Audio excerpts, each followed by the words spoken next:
আলহামদুলিল্লাহ। ঐতিহ্যবাহী যশোর জেলা মনিরামপুর থানাধীন নেহালপুর নঈমিয়া হাফিজিয়া মাদ্রাসা ইতিমখানার উদ্যোগে 52তম বার্ষিক তাফসিরুল কোরআন মাহফিলে জনাব শ্রদ্ধাভাজন সভাপতি জনাব মোহাম্মদ আহমদ আলী মোল্লা সাহেব সভাপতি অত্র প্রতিষ্ঠান। আজকের মাহফিলের সম্মানিত দ্বিতীয় আলোচক হযরত মাওলানা আব্দুল্লাহ মামুন সাহেব আলোচনা করেছেন। অত্র প্রতিষ্ঠানের কর্ণধার হাফেজ মাওলানা আব্দুল কাইয়ুম যশোরী সাহেব দামাত বরকাতুহু আলিয়া। স্টেজ উপস্থিত জাতির শ্রেষ্ঠ সন্তান হযরত উলামায়ে কেরাম, আমার সমুষ্ট দিনদার ইমানদার মুসলমান ভাইয়েরা, বাবার বয়সী মুরব্বী বাবাজিরা, পর্দার অন্তরালে অবস্থানরত পরম শ্রদ্ধেয়া মা এবং বোনেরা, আমরা আল্লাহ পাকের দরবারে লাখ কোটি কালিমাতুশ শুকুর ও সুজুদ পেশ করছি যে আল্লাহ পাক আমাদেরকে ভালোবেস মোহাব্বত করে কোরআনের বাগানে যে রব আমাদেরকে আসার বসার তৌফিক সুযোগ ভিক্ষা দান করেছেন, সবটুকুন শুকরিয়া আল্লাহ তাআলা দরবার আদায় করছি। আমরা পড়ছি আলহামদুলিল্লাহ, আরো উচ্চ আওয়াজে মালিকের শুকর আদায় করছি, পড়ছি আলহামদুলিল্লাহ। লাখ কোটি দরুদ আর সালাম আল্লাহর সৃষ্টির প্রধান আকর্ষণ বিশ্বসভার সভাপতি শামসুল হিদায়াত নবী করিম সাল্লাল্লাহু আলাইহি ওয়াসাল্লামের উপর লাখ কোটি দরুদ আর সালাম বর্ষিত হোক। আমরা সকলে পড়ছি সাল্লাল্লাহু আলাইহি ওয়াসাল্লাম। সুপ্রিয় উপস্থিতি, আমরা এখানে আসতে পেরে বসতে পেরে খুশি না বেজার? নবী সাল্লাল্লাহু আলাইহি ওয়াসাল্লাম ইরশাদ করেছেন, ওয়াস্তাগফিরু লাহু মান ফিস সামাই ওয়াল আরদ, যে আল্লাহর মুমিন বান্দারা যখন দ্বীন ও ইলম অর্জনের জন্য মুমিনরা যখন বাড়ি থেকে বের হয়, যতক্ষণ মুমিনরা দ্বীন ইলমের জন্য আল্লাহর রাস্তায় থাকে, আল্লাহ পাকের সমস্ত মাখলুকাত তাদের জন্য গুনাহ মাফের জন্য দোয়া করতে থাকে। আমরা যতক্ষণ থাকবো আমাদের জন্য গুনাহ মাফের দোয়া হবে, আল্লাহ আমাদের গুনাহগুলো কমিয়ে দিবেন। তাতে আমরা খুশি না বেজার? আমরা খুশি, আল্লাহ পাক খুশি, গোটা জগৎ খুশি। বেজার কেবলমাত্র মিস্টার ইবলিস শয়তান। কে বেজার? শয়তান নিজেও ভালো কাজ করে না, আর কেউ ভালো কাজ করুক এটা শয়তান কাউকে করতেও দিতে চায় না।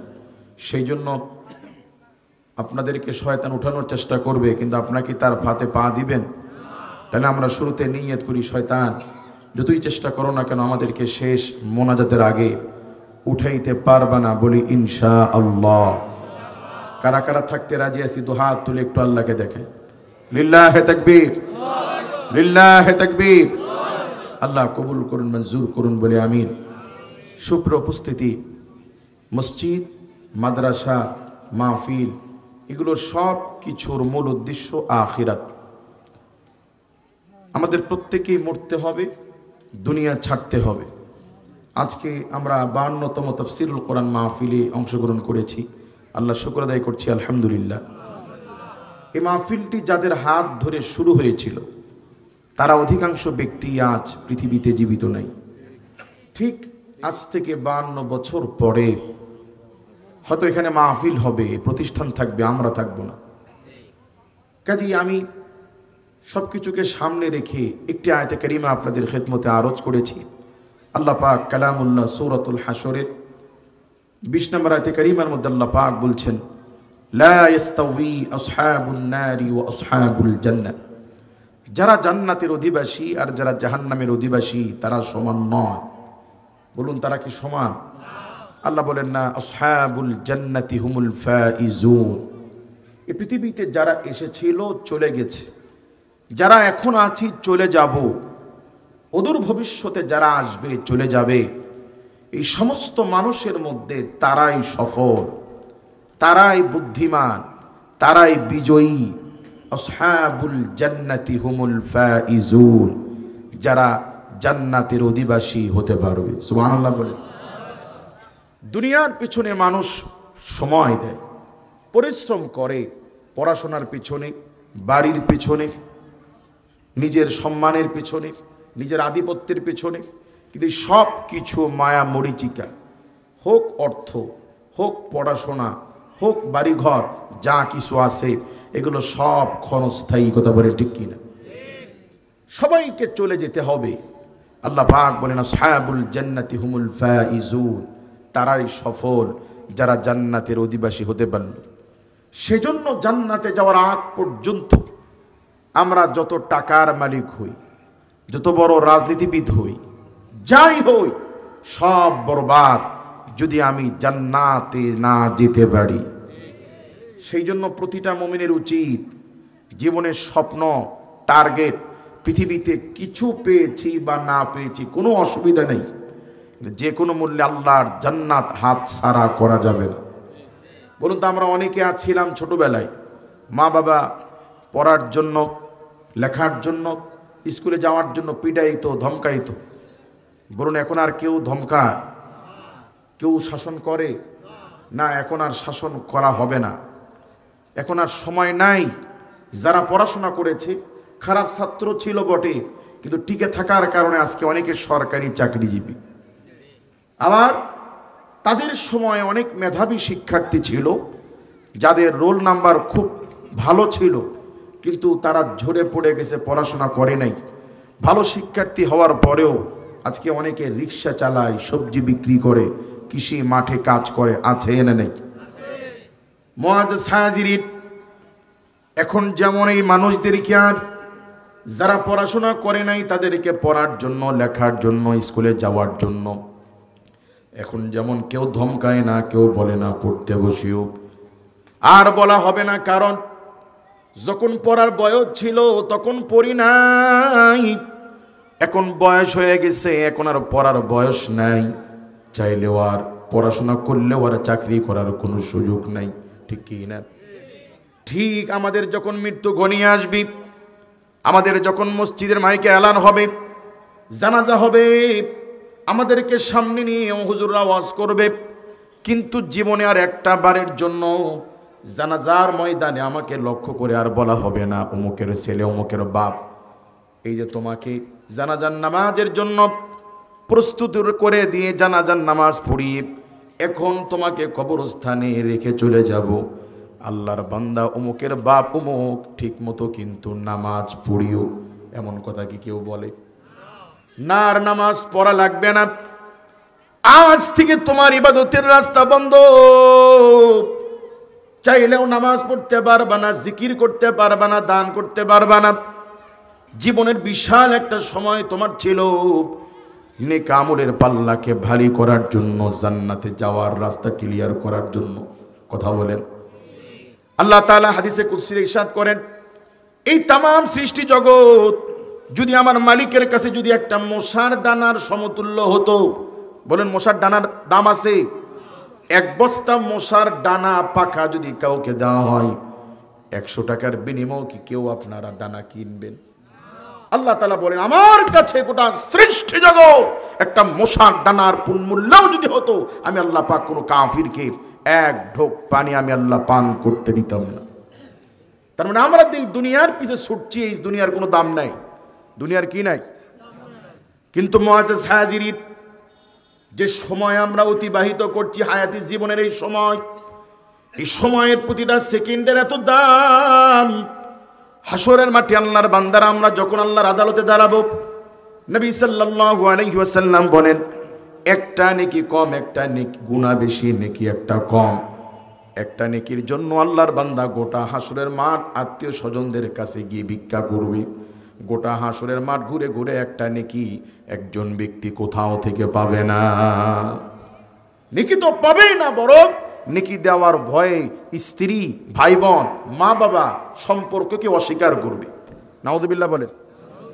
ওই সময় আল্লাহর বান্দা নিরাশ হয়ে আল্লাহর আদালতের সামনে দাঁড়িয়ে বলবে, মালিক, ইয়া আল্লাহ, এত স্বজনদের কাছে গেলাম, একটা নেকি আমাকে কেউ দেয় নাই।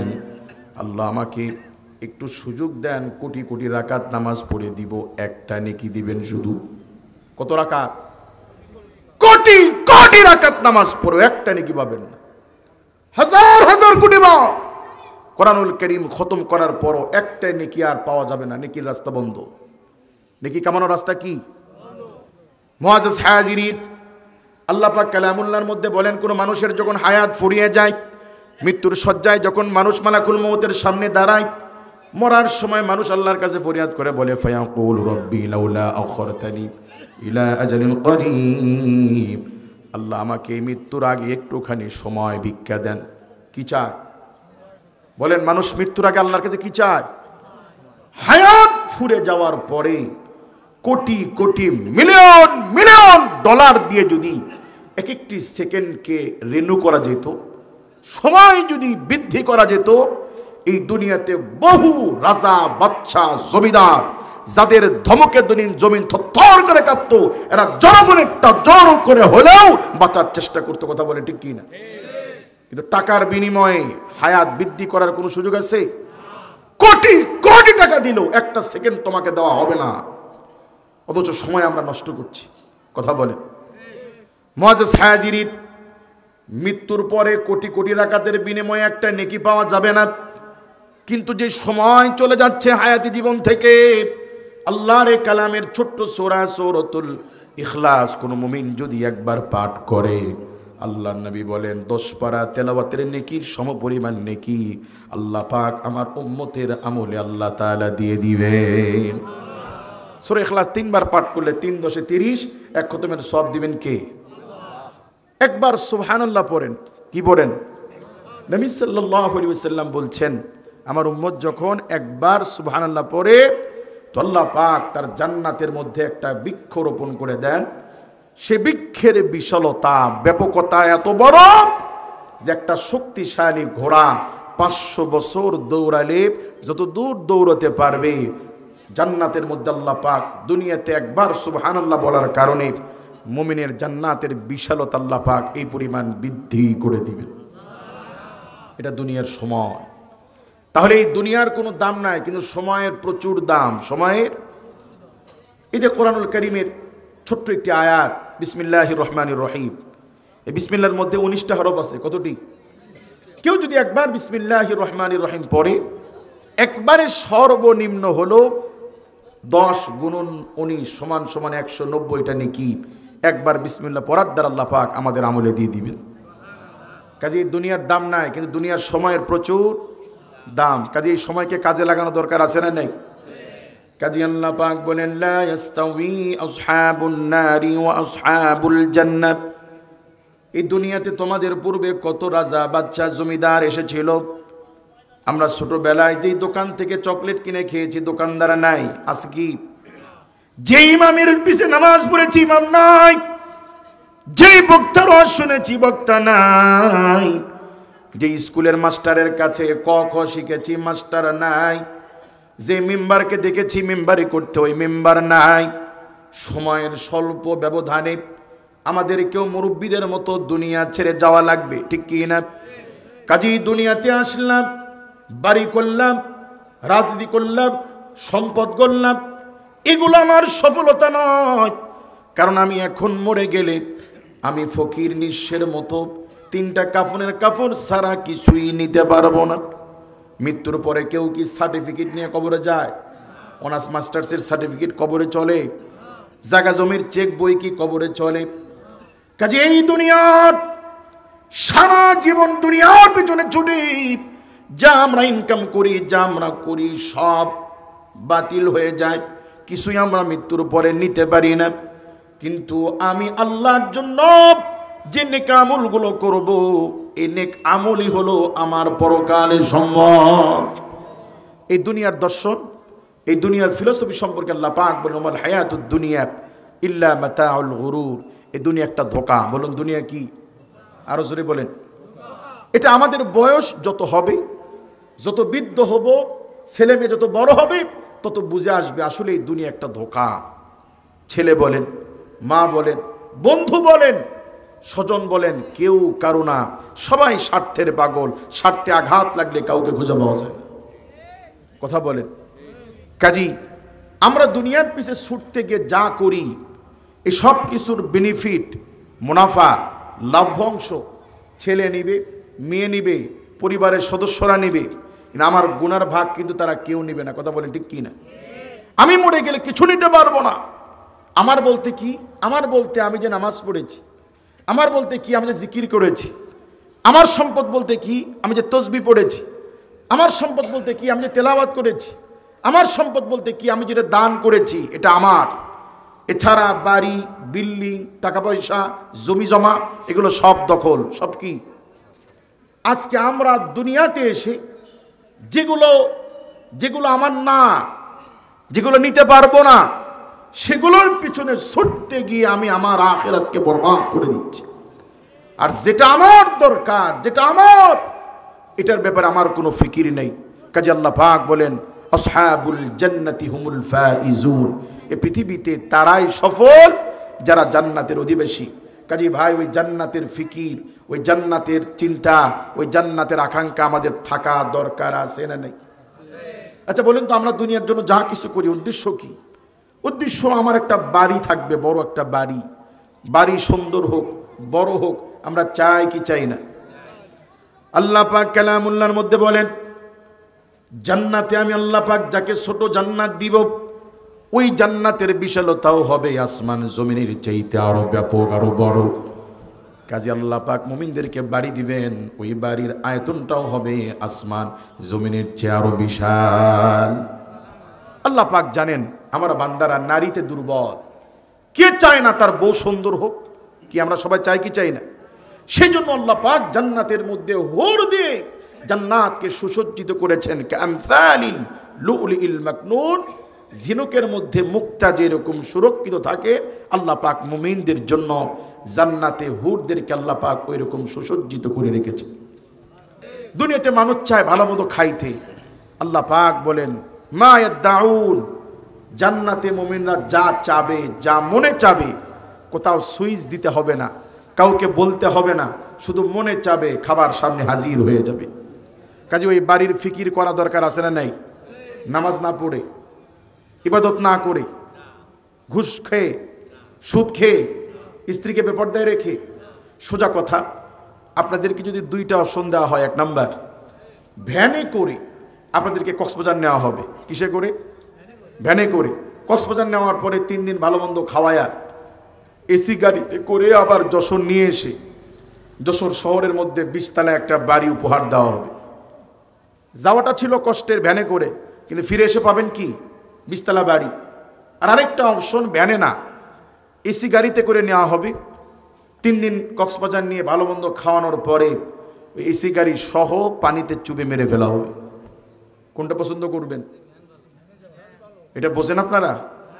হ্যাঁ, ঠিক দুনিয়ার জীবনটা এমন, একটু কষ্ট হোক নামাজ ছাড়বো না, একটু কষ্ট হোক হারাম খাবো না, একটু কষ্ট হোক বিবিকে বেপরদায় রাখবো না। স্বপ্ন আমার জান্নাত, আমাকে জান্নাতে যেতেই হবে। কোন মুমিন যদি জান্নাতের জন্য আল্লাহর নেক আমল যদি কোনো মতো করতে পারে, আল্লাহ রাসূল বলেন কুল্লু উম্মতি ইয়াদখুলুনাল জান্নাহ, আল্লাহ পাক আমার সমস্ত উম্মতকে আল্লাহ মাফ করে দিবেন, ইল্লা মান আবা, শুধু আবা ব্যতীত। কারা ব্যতীত? আবা ছাড়া আমার সমস্ত উম্মত আল্লাহ পাক আমার খাতিরে উম্মতকে মাফ করে দিবেন পাইকারি দরে। সাহাবা একরাম জিজ্ঞেস করলেন কিলা ওয়া মান আবা, ইয়া রাসূলুল্লাহ, ইয়া আবা কারা? যারা ছাড়া আল্লাহ পাক আপনার উম্মতের সবাইকে মাফ করে দিবেন। আল্লাহ তাআলা রাসূল বলছেন মান আতানি দাখালাল জান্নাত, যারা আমার দেখানো পথে চলবে আল্লাহ তাদেরকে জান্নাত দিবেন। ওয়া মান আসানি ফাকাদ আবা, যারা আমার পথে চলবে না তারাই আবা। তার মানে হলো এই উম্মত যদি একটু কষ্ট করে নবীজির দেখানো পথে যদি চলতে পারে, ছোটখাটো ভুল হলেও আল্লাহ পাক পাইকারি দরে এই উম্মতকে মাফ করে দিবেন। মুমিন তো নামাজ ছাড়া চিন্তাই করতে পারে না। মুমিনের এমন হতে পারে কখনো জামাত ছুটে যেতে পারে, পরক্ষণে আল্লাহর কাছে মাফ চাবে, তওবা করবে, অনুতপ্ত হবে। মুমিনের হালত হইতে হবে এইরকম। কিন্তু আমাদের অবস্থা কি? আমরা ইচ্ছা করে নামাজে যাই না, নামাজ একেবারেই পড়ি না। এটার কোনো কায়দা আছে? কাজী ভাই, আমাদের স্বপ্ন থাকতে হবে জান্নাতের। বলুন, স্বপ্ন থাকতে হবে কি? কথাটা কেন বলছি? মানুষ যখন কোনো জিনিসের গুরুত্ব বোঝে তখন সেই জিনিস নেওয়ার জন্য নিজ থেকে আগ্রহী হয়। যেমন আজকে এখানে কোনো খিচুড়ি নাই, আছে কি? এখন যদি কেউ এক ভ্যান কলা পাতা কেটে এনে বলে যেখানে এক ভ্যান কলা পাতা আছে, যার লাগবে নিবেন, কেউ নিবে? দরকার আছে এখন। কিন্তু যদি খিচুড়ি আনা হয়, এক দিক খিচুড়ি, কোনো প্লেট নাই, আর এখন যদি বলা হয় কোনো প্লেট টেলেট নাই, এখানে কলা পাতা আছে, লাগলে নিতে পারে, দৌড়ে এসে হুমকি খেয়ে নিবে কার আগে কি? কথা বলেন কেন? এটা তার দরকার, এটা তার কি? ছোটবেলায় মা বাবা একটা ছেলেকে স্কুলে যাওয়ার জন্য পিটাইতো, ধমকাইতো, জোর করে লেখাইতো, আর ওই ছেলে এখন অনার্স মাস্টার্স করে এখন সে রাত 12টা বাজে, তারপরও সে বসে বসে পড়ে। মা বলে, বাপ আর পড়া লাগবে না, এখন একটু শুয়ে ঘুমাও, আবার সকালে পড়িও। কয়, মা এখনো আমার অনেক পড়া বাকি আছে। কেন? এখন সে তার নিজের ভালো বোঝে যে এখন 3টা মাস একটু পরিশ্রম করলেই, পড়াশোনা করলেই চাকরি নিশ্চিত। ঠিক কি না? কাজী মানুষ যখন কোনো জিনিসের গুরুত্ব বোঝে তখন নিজ থেকে আগ্রহী হয়। ঠিক মানুষের মনে যদি জান্নাতের টার্গেট থাকে, দুনিয়া যা পেয়েছি যা পাই নাই অসুবিধা নাই, কিন্তু পরকালে অনন্তকালে কাঁদতে চাই না, হাসতে চাই। জান্নাতুহুম ফিহা খালিদুন, চিরস্থায়ী জায়গা। যে কোনো মূল্যে আমার আখিরাতকে সাজাইতে হবে, জান্নাত হারাইতে চাই না। এই জন্যই পৃথিবীতে বহু রাজা বাদশা টাকাওয়ালা যারা ফরজ নামাজ নয় তাহাজ্জুদ সারে নাই। আল্লাহু আকবার বলেন। মুআজ্জাজ হাজিরিন, ভারতবর্ষের একজন আল্লাহর ওলি, মুআজ্জাজ হাজিরিন, ভারতবর্ষের একজন আল্লাহর ওলি আল্লামা নিজামউদ্দিন আউলিয়া রাহিমাহুল্লাহ, নাম শুনছেন? হুজুর ইন্তিকালের আগে নসিহত করেছেন, শোনো, আমার মৃত্যুর পরে জানাজার নামাজের ইমামতি এমন একজন ব্যক্তি করবে যার মধ্যে 4টা গুণ পাওয়া যাবে। কয়টা গুণ? 1 নম্বর, জীবনে কোনদিন নামাজ ফরজ হওয়ার পরে আসর নামাজের আগে যে 4 রাকাত সুন্নতে জায়েদা আছে, এই জায়েদা নামাজও ছাড়ে নাই। 2 নম্বর, বালেগ হওয়ার পর থেকে, নামাজ ফরজ হওয়ার পর থেকে কোনোদিন তাহাজ্জুদের নামাজ ছাড়ে নাই, কোনোদিন কোনো বেগানা নারীর দিকে তাকায় নাই। এরকম 4টা গুণ বলেছে। এই গুণগুলো সহজ না কঠিন? কোনোদিন বেগানা নারীর দিকে তাকায় নাই, আসরের সুন্নতে জায়েদাও ছাড়ে নাই, তাহাজ্জুদও ছাড়ে নাই। এমন গুণওয়ালা মানুষ যদি পাও, আমার জানাজার ইমামতি তারে দিয়া করাবা। যদি এমন গুণওয়ালা মানুষ না পাও, জানাজার দরকার নাই, বিনা জানাজায় দাফন করে দিবা।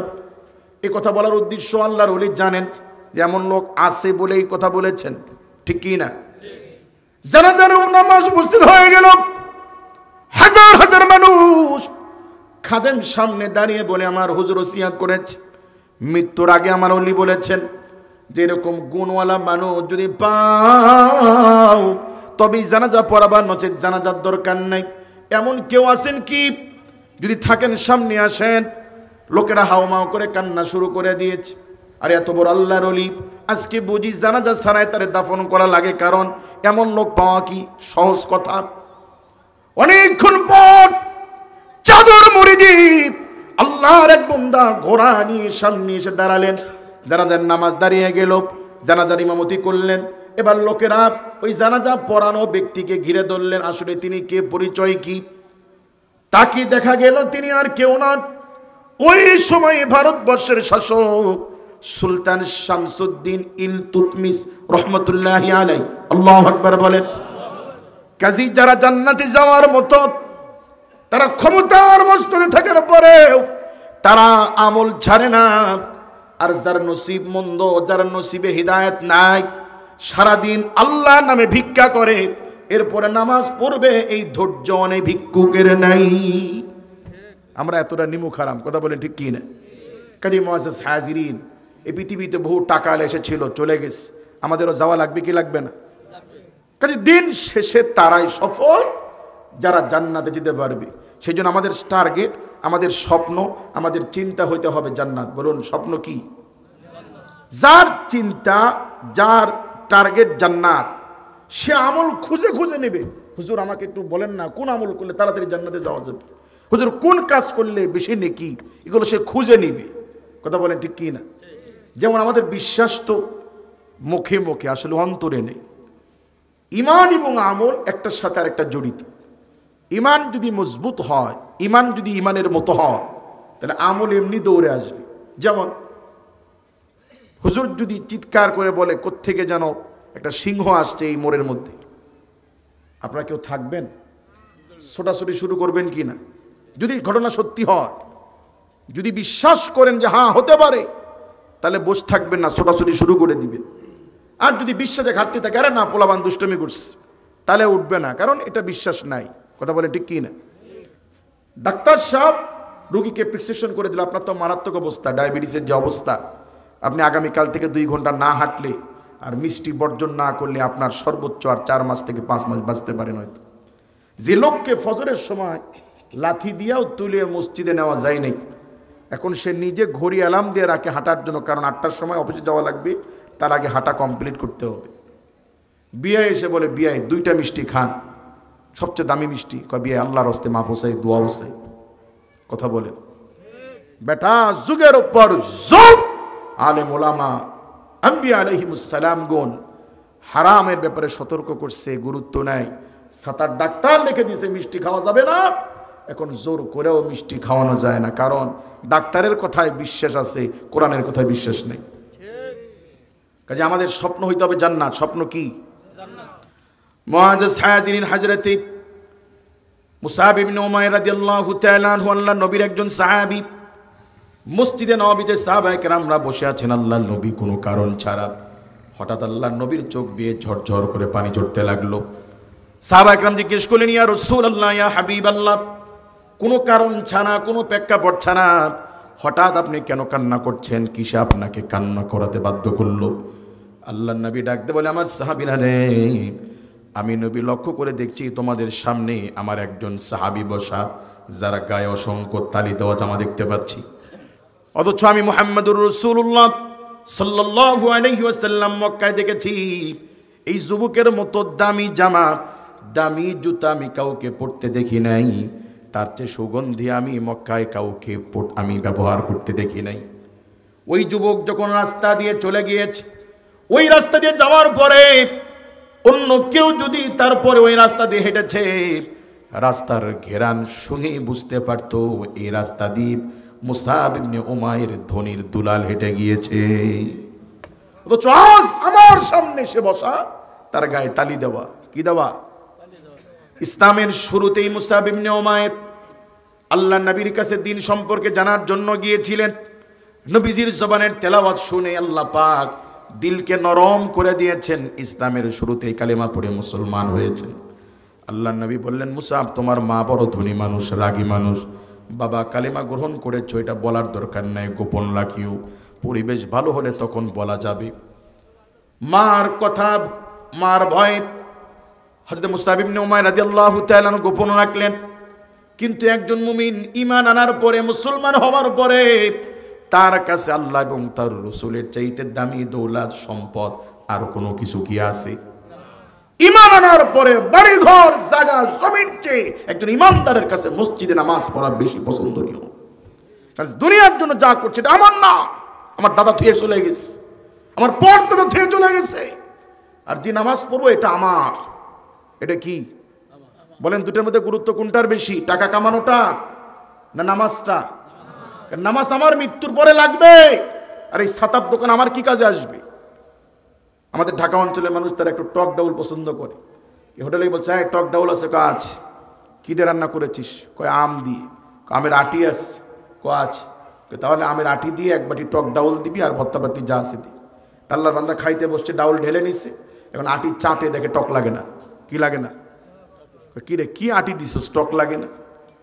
কই আমরা এখানে 1 পাতিল ডাউল রান্না করি, ছোট 1 পাতিল, 20-30 জন লোক খায়, তো যে আসে সেখানে আটি খোঁজে, এত আটি পাবো? আরে একটা এতটুকু ডাউলের জন্য একটা আমি যথেষ্ট। তো যেই খাইতে আসে সে আটি খোঁজে, আটি পাবো? এই জন্য আটি দিই, মানুষ আটি চেটে চুটে খেয়ে এটা তার পকেটে করে ঢুকায় না, টেবিলের উপর ধুয়ে যায়। তো খেয়ে চলে যাওয়ার পরে এটা আবার আমরা 2-3 বার পানিতে ধুয়ে আবার পাতিলে ধুয়ে দিই। তা আপনার আগেও এই আটি চেটেছে 20 জন 30 জন, এখন টক লাগবে কোত্থেকে? এই দুনিয়া চেটে খেয়েছে নমরুদ, ফিরাউন, সাদ্দাত, হামান, কারুন, আমাদের দাদারা পরদাদারা, কথা বলে ঠিক কি না?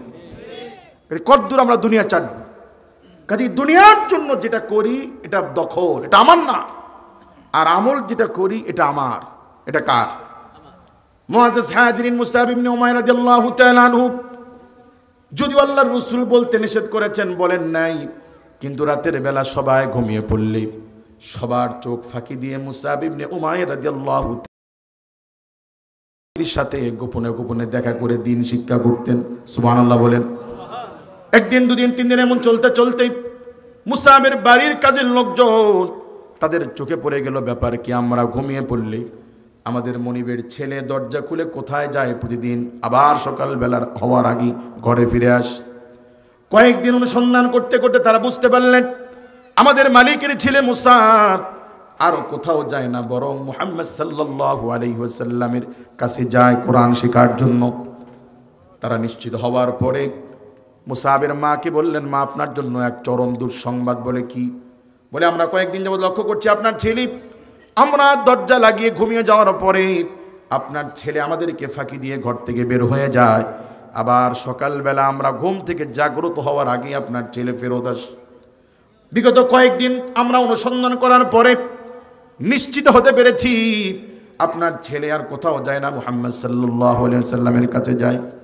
দিনের বেলা মা ছেলেকে ডাকলেন, বাবা মুসাব, শুনলাম তুমি নাকি আমাদেরকে ফাঁকি দিয়ে মুহাম্মাদের কাছে যাও, ঘটনা কি সত্যি? বলে হ্যাঁ। কেন, তুমি কি মুসলমান হয়েছো? বলো হ্যাঁ। তুমি কি ঈমান এনেছো? বলে হ্যাঁ। মা বলে, বাপ তোমার বয়স অল্প, যুবক মানুষ, বুঝতে পারো নাই, কালেমা ছেড়ে দাও। হযরতে মুসাব ইবনে উমাইর রাদিয়াল্লাহু তাআলা বলেন, মা গোটা দুনিয়ার সব ছাড়তে পারি, জিন্দেগির জীবন সব দিতে পারি, কিন্তু আল্লাহর দ্বীনের কালেমা ছাড়তে পারি না। কারণ দ্বীন ইসলাম কালেমা গ্রহণ করার অর্থই হলো ওপারে আল্লাহর জান্নাত। কালেমা ছাড়ার অর্থই হলো পরকাল বরবাদ হয়ে যাওয়া, ঠিক কি না? মা বললেন, তারে বাঁধো, খানার মান কমায় দাও, দামি পোশাক খুলে নাও, নির্যাতন করো, শারীরিকভাবে খাবারের দিক দিয়ে কষ্ট দাও। কষ্ট সহ্য করতে না পারলে ভীমরতি ছেড়ে যাবে। কিন্তু ছেলের কোনো পরিবর্তন নাই। মাসের পর মাস ছেলে মার বন্দিশালায় বন্দি। একদিন খোঁজ পেলেন যে আল্লাহর নবী সাল্লাল্লাহু আলাইহি ওয়াসাল্লামের কিছু সাহাবায়ে কেরাম তারা হিজরত করে আবিসিনিয়ায় যাচ্ছেন। কোথায় যাচ্ছেন? রাতের বেলা একদিন সুযোগ পেয়ে মার বন্দিশালা থেকে বের হয়ে আল্লাহর নবীর কাছে গিয়ে বলছেন, ইয়া রাসূলুল্লাহ, আমি জানতে পারলাম আমার কিছু ভাইয়েরা তারা হিজরত করে আল্লাহর নবীর আপনার অনুমতি নিয়ে তারা আবিসিনিয়ায় চলে যাচ্ছে। ইয়া রাসূলুল্লাহ, আপনি অনুমতি দিলে আমি ওই ভাইদের সাথে আমিও হিজরত করে আবিসিনিয়ায় যেতে চাই। নবীজি নির্যাতনের প্রতি লক্ষ্য রেখে তাকে অনুমতি দিলেন, ঠিক আছে যাও। মক্কার সবচেয়ে ধনী মানুষের শৌখিন যুবক আজ মক্কা ছেড়ে পাহাড়ের গুহা পেরিয়ে, পাহাড় পর্বত পেরিয়ে মক্কা ছেড়ে হিজরত করে চলে যাচ্ছে আবিসিনিয়ায়, শুধু ইসলামের জন্য। বলেন কিসের জন্য? আপনারা তো প্রত্যেক সূত্রে পেয়েছেন ইসলাম, সেজন্য ইসলামের কদর বুঝি না। ওই এক যুবক 2000 টাকার চাদর দিয়ে 200 টাকার জুতা মুছ। কিরে মাথা ঠিক আছে? তুই যেই চাদর নষ্ট করে জুতা মুছতেছি, চাদরের দাম 2000, আর যেটা মুছতেছি এটার দাম 200 টাকা। কয় জুতা আমার নিজের পয়সা কেনা, আর যে চাদর দিয়ে মুছছি এটা আমার বাপের কিনে দেওয়া। বাপের কেনা যে এই জন্য এটার কদর নাই, আর জুতা যে নিজের কেনা এদের দাম বেশি, সস্তায় পেয়েছে। আমরা ইসলাম পেয়েছি সস্তায় প্রত্যেক সূত্রে। দাদা মুসলমান, বাপ মুসলমান, আমিও মুসলমান। ইসলামের জন্য মার খাওয়া লাগে নাই, শহীদ হওয়া লাগে নাই, সম্পদ হারাতে হয় নাই, ভাই ছাড়তে হয় নাই, মার খাইতে হয় নাই। এই জন্য আমরা ইসলামের কদর বুঝি না, নামাজের কদর বুঝি না।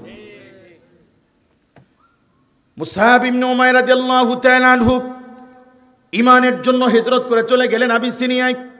কিছুদিন পরে তিনি যখন প্রত্যাবর্তন করবেন, ফিরে আসবেন, মার যখন সংবাদ পেল, মা অনেক আশা নিয়ে আত্মীয় স্বজন নিয়ে মক্কার রাস্তায় ভালো ভালো খাবার নিয়ে ছেলের জন্য অপেক্ষা করছে।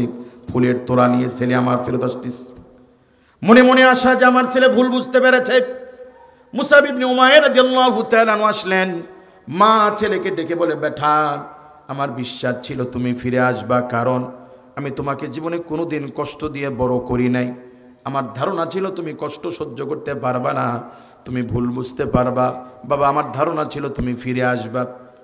ছেলে মাকে আশ্চর্য করে দিয়ে বলে, মা, জানি না আপনি আমার ব্যাপারে কি ধারণা করেছেন, কিন্তু মা, আপনি যদি মনে করেন যে আমি কালেমা ছাড়ার জন্য এসেছি, আপনি ভুল করবেন। মা, আমি আশা নিয়ে এসেছি যে হয়তো আমার বিচ্ছেদে এতদিন আমি আপনার থেকে দূরে ছিলাম, এই কষ্টে হয়তো মাতৃত্বের টানে হয়তো আপনার শক্ত হৃদয়টা হয়তো কোমল হয়ে গেছে। অনেক সময় হয় না এমন, ছেলে মেয়ে বিয়ে করতে চাইলে বাপ মা রাজি হয় না। আবার দেখা যায় ছেলের পাগলামি দেখে এই বাপ আবার নরম হয়ে যা কি আর করবো, ছেলে যেহেতু বোঝে না দি করি, এমনটা করে কি করে না? কাজী মা আমার আশা, আমি একটা আশা নিয়ে এসেছি মা, আপনি ভুল বুঝতে পারবেন, আপনি ঈমান আনবেন। মক্কার রাস্তায় দাঁড়ায় মুসাবের মা দাঁড়ায় বলে, ও আমার ছেলে মুসাব শোনো, আমি তোমার মা মাতৃত্বের কসম দিয়ে বলি, তাম দুনিয়ার সব মানুষ, মক্কার সব মানুষ যদি ঈমান আনে, আমি তোর মা মাতৃত্বের কসম দিয়ে বলি, আমি তোর মা কখনোই মুহাম্মাদের হাতে কখনো কালেমা পড়ব না। নাউযুবিল্লাহ বলেন। এবার ছেলে মুসআব ইবনে উমাইর রাস্তায় দাঁড়িয়ে ভরা মজলিসের সামনে মাকে বলে, মা আমি আল্লাহর নামের কসম দিয়া বলি, দুনিয়া উল্টে যেতে পারে, আমাকে খণ্ড বিখণ্ড করতে পারেন, আমাকে হত্যা করতে পারেন, কিন্তু আল্লাহি জান্নাতে যাওয়ার জন্য যেই কালেমা পড়েছি, যেই সম্পদ আমি গলায় পড়েছি, মা দুনিয়ার সব ছাড়তে পারি, কিন্তু কালেমা সারা আমার পক্ষে সম্ভব নয়। আল্লাহু আকবার বলেন। এবার মুসাবের মা বলছে, ওরে আবার বাঁধো, ওরা নির্যাতন হয়নি, আরো পিটাইতে হবে। এবার ছেলে বলছে, মা আমার একটা আশা ছিল যে আপনি ভুল বুঝতে পারবেন, আমার একটা আশা ছিল আপনিও ফিরে আসবেন, না আপনি যখন না ফেরার ব্যাপারে প্রত্যয় ব্যত্যয় করেছেন, আপনি যখন অঙ্গীকার করেছেন, কসম করেছেন কখনো কালেমা পড়বেন না, কাজে আপনার ব্যাপারে আমার আর কোনো আশা নাই। কাজী আজকে যদি আপনার লোকেরা আমাকে বাধার চেষ্টা করে, তাহলে আমি কিন্তু ছেড়ে কথা বলবো না। এবার মা ভরা মজলিসের মধ্যে মক্কাবাসীকে লক্ষ্য করে বলে, মক্কাবাসী তোমরা সাক্ষী থাকো, আজ থেকে মুসাব নামে আমার কোনো ছেলে নাই, আমি তারে ত্যায্য করে দিলাম। মক্কার সবচেয়ে শৌখিন যুবক জান্নাতের টিকিটের জন্য, ঈমানের জন্য মা ছেড়েছেন, ত্যায্য পুত্র হয়েছেন, জমির ভাগ ছেড়েছেন, তালি দেওয়া জামা পড়েছেন, তাও ইসলাম ছাড়েন নাই। তারা জিতছে না ঠকছে? আল্লাহ তাআলা রাসূলের কাছে একজন সাহাবী এসে বলছেন, ইয়া রাসূলুল্লাহ জান্নাতের ব্যাপারে আমি সন্দিহান, আল্লাহ কি আমাকে জান্নাত থেকে বঞ্চিত করবেন? আল্লাহ রাসূল বললেন, কেন? বলি, ইয়া রাসূলুল্লাহ আমি তো আপনার সব সুন্নতের উপরে আমল করি, একটা সুন্নত মানতে পারছি না। কি মানতে পারছি না? একটা সুন্নত মানতে পারছি না, তাই ইচ্ছাই না, অনিচ্ছাকৃত। কি সুন্নাত? ইয়া রাসূলুল্লাহ আপনি বলেছেন আন নিকাহু মিন সুন্নতি, বিবাহ আপনার সুন্নাত। ইয়া রাসূলুল্লাহ আমি তো বিবাহ করতে পারছি না। কেন? কারণ আমি কালো, আমি খাটো, আমি সম্পদহীন, কাজে আমাকে কেউ মেয়ে বিয়ে দেয় না। যাদের ঘরে মেয়ে আছে আমার জানা মতো প্রায় অধিকাংশ মানুষের ঘরেই আমি প্রস্তাব দিয়েছি, কেউ রাজি হয় না, কাজে বিয়ে করতে পারছি না। এটা কষ্টের বিষয় নয়, বিষয়টা এইটা যে জান্নাত থেকে আবার আল্লাহ বঞ্চিত করবেন কিনা। চিন্তা করেন, তারা একটা সুন্নাত অনিচ্ছাকৃত মানতে পারছে না বিদায় জান্নাতের ব্যাপারে চিন্তা ফিকির কেমন। আর আমরা ইচ্ছা করে নামাজ ছেড়ে দিয়ে, ইচ্ছা করে ঘুষ খেয়ে আমরা পরকাল বরবাদ করে দিচ্ছি। কথা বলেন। আমাদের বাপ ইব্রাহিম আলাইহিস সালাম স্বপ্নে দেখেছেন, স্বপ্ন দেখে ছেলেকে মিনা বাজারে নিয়ে বলছে, বেটা ইন্নী আরা ফিল মানাম, আমি স্বপ্নে দেখেছি আযবাহুকা, বেটা তোমাকে জবাই করছি। ফানজুর মাযা তারা, বাবা আমি তো তোমাকে জবাই করতে নিয়ে আসছি এই মিনা বাজারে। ফানজুর মাযা তারা, তোমার অভিমত কি, তোমার অভিব্যক্তি কি, তোমার মতামত কি, তুমি ভেবে দেখো তুমি কি বলতে চাও। যোগ্য বাবার যোগ্য ছেলে বলছে, বাবা ক্বালা ইয়া আবাতি ফাআল মা তু'মার, আল্লাহ পাক আপনাকে যে নির্দেশ দিয়েছেন নির্দেশ পালন করুন, ইনশাআল্লাহ আল্লাহ চাহে তো আমাকে ধৈর্যশীলদের মধ্যে পাবেন। আমাদের আব্বা আল্লাহর খুশির জন্য মিনা বাজারে ছেলেকে নিয়ে ছেলের গলায় বারবার ধারালো চাকু দিয়ে ছুরি চালিয়েছেন। আমিন। আল্লাহর খুশির জন্য আমাদের বাপ যদি নিজের ছেলের গলায় যদি ছুরি চালাইতে পারে, আমরা কি আল্লাহর খুশির জন্য নামাজ পড়তে পারবো না? আমরা কি আল্লাহর খুশির জন্য নিজের ছেলেকে নামাজের জন্য মার দিতে পারবো না? আমরা কি আল্লাহর খুশির জন্য মেয়েদেরকে পর্দার জন্য একটু পিটাইতে পারবো না? বলেন পারবো ইনশাআল্লাহ। যতদিন আপনারা শক্ত না হবেন, আর আল্লাহর জমিনে যত মুসলমান আছে এমন কোন লোক নাই যে নামাজ ফরজ জানে না, পর্দা ফরজ জানে না, ঘুষ খাওয়া হারাম জানে না, এমন লোক নাই। সবাই জানে কোনটা ফরজ কোনটা হারাম, কিন্তু কেউ বলে না শাসনের অভাবে। কিসের অভাবে? আজকের দিনে যারা ফজর পড়ে নাই, যোহর পড়ে নাই, আসর পড়ে নাই, এদের 14 গোষ্ঠী নামাজ পড়তো যদি রাষ্ট্র থেকে নামাজের জন্য পিটানির ব্যবস্থা থাকতো। এই জন্য আমরা শক্ত হবো তো ইনশাআল্লাহ দিনের জন্য। আজকে মুসলমানের বিয়ে দেখলে মনে হয় এটা বিয়ে না, হিন্দুদের দুর্গা পূজা। সত্য না অসত্য? শুধু পিটানির অভাব। কিসের অভাব? মুআজ্জিজ হাজিরিন, আল্লাহ নবী হযরত সাদ সালামীকে জিজ্ঞেস করছেন, সাদ তোমার কেন বিয়ে হয় না? বলে ইয়া রাসূলুল্লাহ আমি কালো, আমি অসুন্দর, আমি গরীব, আমি অভাবী বলে কেউ মেয়ে বিয়ে দেয় না। আল্লাহ নবী সাহাবীর দুঃখ শুনে আল্লাহ নবীর চোখ বেয়ে পানি ঝরলো। নবী আমার চিঠি লিখে সাদ সালামীর হাতে দিলেন, রে সাদ এই চিঠি নিয়ে অমুক ব্যবসায়ীর ঘরে যাও, সালাম দিয়ে তার সাথে সাক্ষাৎ করে আমার চিঠি তার হাতে পৌঁছে দাও। আল্লাহু আকবার বলেন। আল্লাহ নবী বিশ্ব নবী রাহমাতুল লিল আলামিনের চিঠি নিয়ে এই গরীব সাহাবী, কালো সাহাবী মদিনার ধনী ব্যবসায়ীর দরজায় গিয়ে সালাম দিলেন। ধনী সাহাবী বের হলো, চিঠি তার হাতে দিলেন। ধনী সাহাবী চিঠি খুলে দেখে আল্লাহ নবী লিখেছেন, আমার অমুক সাহাবী, আমি যতদূর জানি তোমার ঘরে বিবাহ উপযুক্ত একজন মেয়ে আছে। কি আছে? এই আমার সাহাবী, তোমার মেয়ের জন্য আমি একজন সাহাবীকে প্রস্তাব করে পাঠালাম। যদি কল্যাণ মনে করো, যদি ভালো মনে করো, তোমার মেয়ের সাথে আমার সাহাবীর বিবাহ দিতে পারো। ধনী সাহাবী চিঠি নিয়ে একবার সাদ সালামী রাদিয়াল্লাহু তাআলা ওর চেহারার দিকে তাকায়, আরেকবার মেয়ের কথা মনে পড়ে যায়। যদি 19-20 হতো, 18-20 হতো মেনে নেওয়া যায়। চিন্তা করুন, এমন সাহাবী যাকে কেউ মেয়ে বিয়ে দিতে রাজি হয় নাই, কারণ কালো, অভাবী, দেখতে সুন্দর না। এমন একজন মেয়ের জন্য, এমন একজন ছেলেকে আল্লাহ তাআলার রাসূল ধনী মানুষের সুন্দরী মেয়ের জন্য প্রস্তাব পাঠিয়েছে।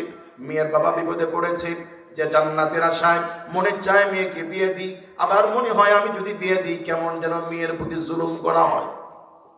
কাজী সাহাবী ভেবে চিন্তে বলে, ও নবীর সাহাবী সাদ সালামী রাদিয়াল্লাহু তাআলা আনহু, 2টা দিন আমি একটু সময় নিচ্ছি চিন্তা করার জন্য। আপনি ফেরত চলে যান, আমি 2টা দিন পরে সিদ্ধান্ত জানাবো। কয়দিন পরে? আল্লাহর নবীর সাহাবী হযরত সাদ সালামী রাদিয়াল্লাহু তাআলা আনহু ফেরত চলে যাচ্ছেন বাড়ির দিকে। বাপ ধনী সাহাবী দরজা বন্ধ করে দিয়ে যখন বাসার মধ্যে প্রবেশ করলেন, মেয়ে জিজ্ঞেস করে, বাবা কে এসেছিল, কেন আসছিল? এবার ধনী সাহাবী বলে, মা তোমার জন্য আল্লাহর হাবিব একজন সাহাবীকে পাঠিয়েছেন। আরে মা, তোমার সাথে কোনো দিক দিয়ে যায় না, না ত্বকে, না কালারে, না উচ্চতায়, না সৌন্দর্যে, না অর্থে বিত্তে, কোনো দিক দিয়ে তোমার সাথে যায় না। এবার ধনী সাহাবী সুন্দরী মেয়ে ডাক দিয়ে বলে, ও বাবা, যে রব আমাকে সুন্দর বানিয়েছেন, যে রব আমাকে আপনার মতো ধনীর ঘরে পাঠিয়েছেন, ওই আল্লাহ পাক চাইলে আমাকে লুলা প্রতিবন্ধী বানাইতে পারতো, আমাকে গরিবের ঘরে পাঠাইতে পারতো, ঠিক কি না? আমার আব্বা দ্রুত ফেরত চলে যান। ওই সাহাবী আল্লাহ রাসূলের দরবারে যাওয়ার আগে তার কাছে দৌড় দিয়ে গিয়ে বলেন, আপনার মেয়ে তার সাথে বিয়ে বসতে রাজি না, অসুবিধা নাই। সাহাবী দেখতে যেমনই হোক, আল্লাহর হাবিব আমার জন্য যেমন ছেলেকে প্রস্তাব করে পাঠিয়েছেন, জান্নাতের আশায় আল্লাহ এবং তার রাসূলের খুশির জন্য ওই সাহাবীকে বিয়ে করতে আমার কোনো আপত্তি নাই। আল্লাহু আকবার বলেন। আমিন। সুন্দরী মেয়ে, ধনীর দুলালি, আখিরাতের জন্য, জান্নাতের জন্য এত বড় সিদ্ধান্ত যদি নিতে পারে, আমরা আজারে খেয়ে, আল্লাহ 3 বেলা পেট ভরে খানা খেয়ে আল্লাহর জন্য নামাজ পড়া দরকার আছে না নাই? আলাম নাজআল লাহু আইনাইন। আল্লাহ পাক বলেন, মুমিন যে চোখ দিয়ে দেখো, চোখটাকে আমি দেই নাই, কার দেওয়া? ওয়ালিসানা ওয়া শাফাতাইন, যে জবান দিয়ে কথা বলো, জবানটাকে আমি দেই নাই, এগুলো কার দেওয়া?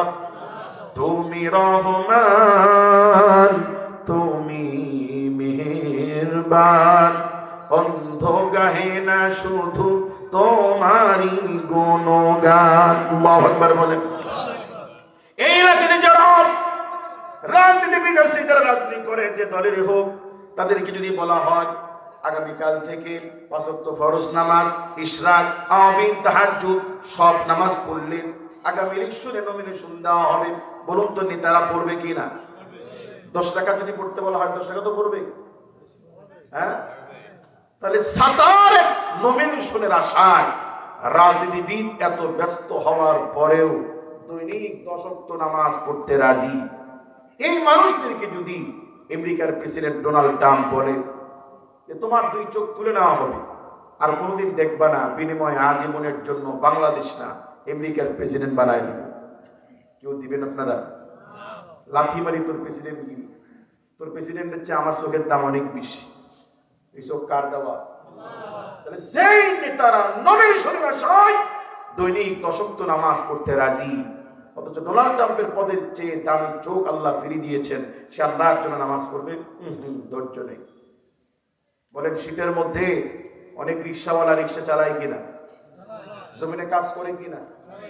প্রচন্ড ঠান্ডা অপেক্ষা করে ঠান্ডা মানুষের মধ্যে ভ্যান চালাইতে পারলে মসজিদে নরম কার্পেটের উপরে নামাজ পড়া কি সম্ভব না?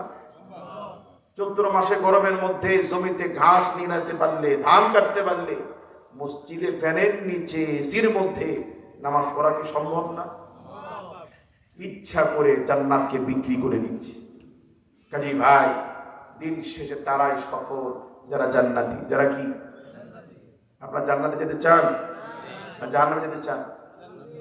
নামাজ না পড়ে কাজী আমাদের আল্লাহর দিকে ফিরে আসা দরকার আছে না নেই? আল্লাহ নবী রাহমাতাল লিল আলামিনের সামনে এক ছোট্ট বাচ্চা এসে অভিযোগ করছেন, ইয়া রাসূলুল্লাহ, ইয়া হাবিবাল্লাহ, নবীজি আমার আব্বা নাই, ইতিম, আমি ইতিম, আমার আব্বা শহীদ হয়েছেন। ইয়া রাসূলুল্লাহ, আমার এক প্রতিবেশী আছে নাম আবু লুবাবা, ব্যক্তিটা মুনাফিক।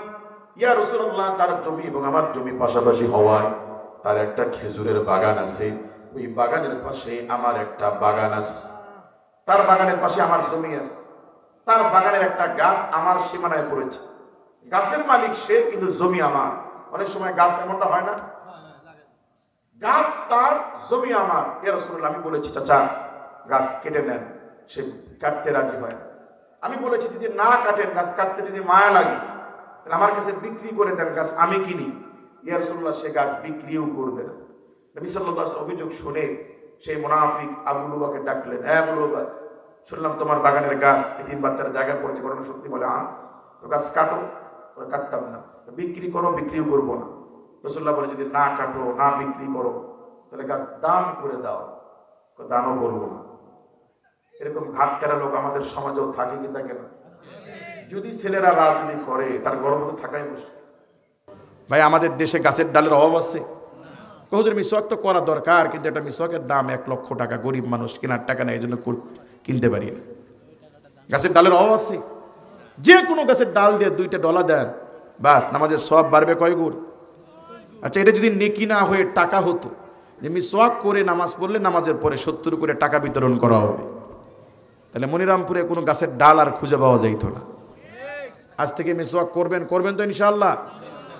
2 নম্বরে আল্লাহর নবী বলেন, কোন মুমিন যদি ওযু করার পরে যদি কালিমা শাহাদাত যদি কোন মুমিন একবার করে পাঠ করে, আল্লাহর নবী বলেন এই মুমিনের জন্য আল্লাহ পাক মৃত্যুর পরে জান্নাতের 8টা দরজাই আল্লাহ তাআলা খুলে দিবেন।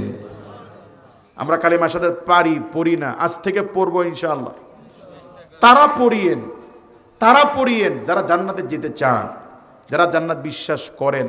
আর যাদের জান্নাতের আকাঙ্ক্ষা নেয়, যদি মনে করেন জান্নাতের সাথে আমার চুক্তি হয়েছে, আমি পরিচয় দিব আমি অমুক দলের কর্মী, আমার হাত অনেক লম্বা, একটা কেবিন তো পাবোই জান্নাতে, এরকম যদি কোনো মাধ্যম থাকে তাহলে আমল করলে করেন, না করলে না করিয়েন। কি এরকম মাধ্যম আছে নাকি? কাজে আজ থেকে আমলগুলো করবেন ইনশাআল্লাহ। 3 নম্বরে আল্লাহর নবী বলেন, কোরআনের শ্রেষ্ঠ আয়াত আয়াতুল কুরসি। কোনো মুমিন যদি ফরজ নামাজের পরে যদি একবার করে পাঠ করে, এই মুমিনের মাঝে আর জান্নাতের মাঝে বাধা, দেওয়াল, ওয়াল, প্রাচীর হলো মৃত্যু। মৃত্যুর পরে আল্লাহ পাক কবরে জান্নাতের নাজ নিয়ামত দিবেন। তাহলে এই 3টা আমল করবো ইনশাআল্লাহ। ওজুর আগে কি? ওজুর পরে কালেমা শাহাদাত, আর ফরজ নামাজের পরে আয়াতুল কুরসি। আল্লাহ আমাদেরকে 3টা আমল করার তৌফিক দান করে। মুআজ্জাজ হাজিরিন, আজকে আমার এই কথার হয়তো গুরুত্ব আপনার কাছে নাই, কিন্তু লিখে রাখেন। বাংলাদেশ থেকে সদ্য পলায়ন করা সাবেক প্রধানমন্ত্রী সীমানার ওপরে গিয়ে হয়তো আফসোস করছে, হাই যদি মুখ থেকে রাজাকারের বাচ্চাটা বের না হতো। কেন বাচ্চাদেরকে রাজাকারের বাচ্চা বলতে গেলাম, আর কেন বাচ্চারা রাস্তায় নামলো?